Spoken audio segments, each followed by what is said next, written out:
Olá, boa noite. Eu sou Patrícia e nós vamos continuar falando sobre o dízimo, né? A gente está nesse mês estudando um pouco sobre o dízimo, né?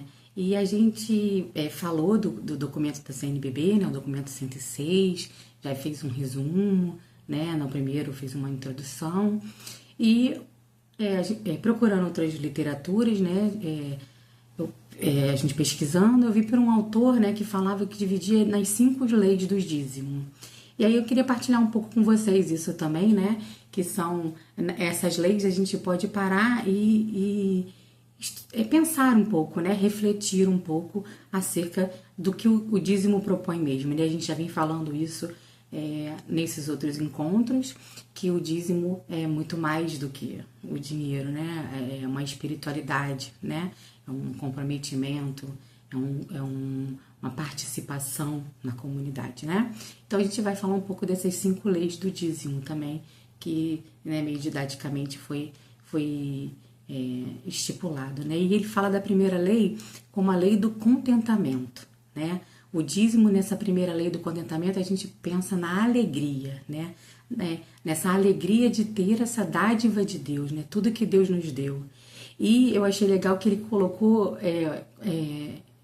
falando sobre a confraternização, né? Uma festa no fim, né? Então, como se a gente, no fim do mês, né, a gente fizesse essa confraternização, essa festa, e a gente fosse partilhar, né? Então, é uma celebração da partilha, né? Então, o dízimo, nesse comprometimento que a gente tem, a gente faz uma celebração da partilha de tudo aquilo que nos foi concedido, né? Tudo aquilo que nós, pelo fruto do nosso trabalho, produzimos naquele mês, né?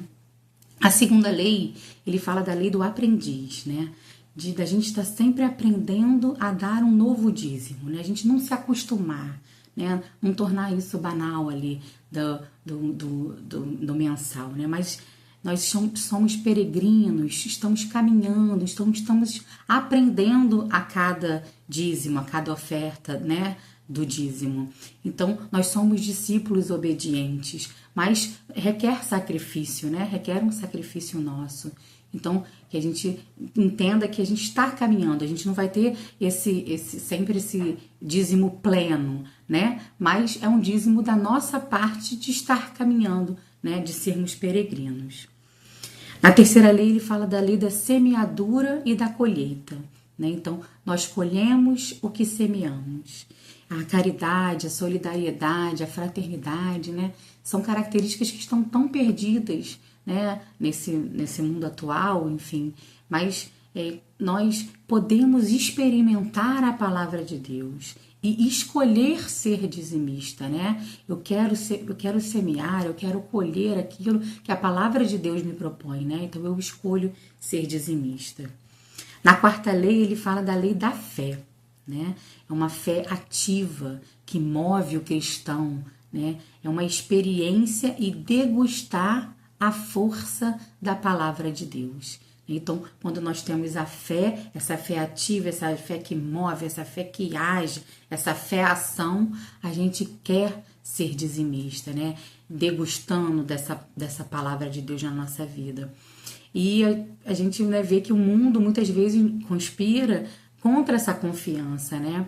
Eu ouvia também um padre falar, né, da importância do dízimo, em que às vezes a gente vai no cinema, a gente compra um produto, a gente às vezes não questiona onde que ele vai investir aquele dinheiro em que nós demos o nosso, né? Mas na igreja a gente quer questionar de forma muito arbitrária, né? Por intimidade, né? Por pessoal, né? E às vezes não entende esse investimento, né, da igreja. E no mundo a gente não é tão criterioso assim, né? A gente não tem tantos poréns assim, né? Então, que a gente possa olhar com os olhos da fé e entender que estamos sendo missionários, né? Evangelizando também, né? Na quarta lei, ele fala da lei da escolha, né? Então, falando que nós escolhemos ser dizimistas, então é uma maior espiritualidade que traz uma maior liberdade com o dinheiro, né? é uma generosidade que brota do nosso coração, né? É menos obrigação e mais decisão, né? Ser dizimista é mais do que uma obrigação ali, é menos de obrigação e mais decisão. Não é um investimento financeiro, né? Eu vi esse padre falar também, que ele falava, você não investe R$100 porque Deus dá 7 vezes mais, então daria R$700 do seu dinheiro. Não é um investimento financeiro, né? Mas é um ser comunidade, né? É um investimento em que você está fazendo para as coisas de Deus, né? Deus nos dá tanta coisa e nos concede tanta coisa no momento em que somos fiéis a Ele, né? E não no momento em que damos dinheiro ou compramos alguma coisa, né? Deus nos dá de graça, mas nos pede a fidelidade, nos pede o compromisso, né? Nos pede a nossa... tudo que temos, né? Todo o nosso coração, né? Então a gente pode concluir assim que pro dízimo não é o dinheiro propriamente dito que a gente fala, não é a espécie de dinheiro, né? Mas eu achei bonito que esse autor ele falou assim, é a divinização e santificação da experiência financeira do cristão. Então eu achei muito legal quando ele fala isso, né?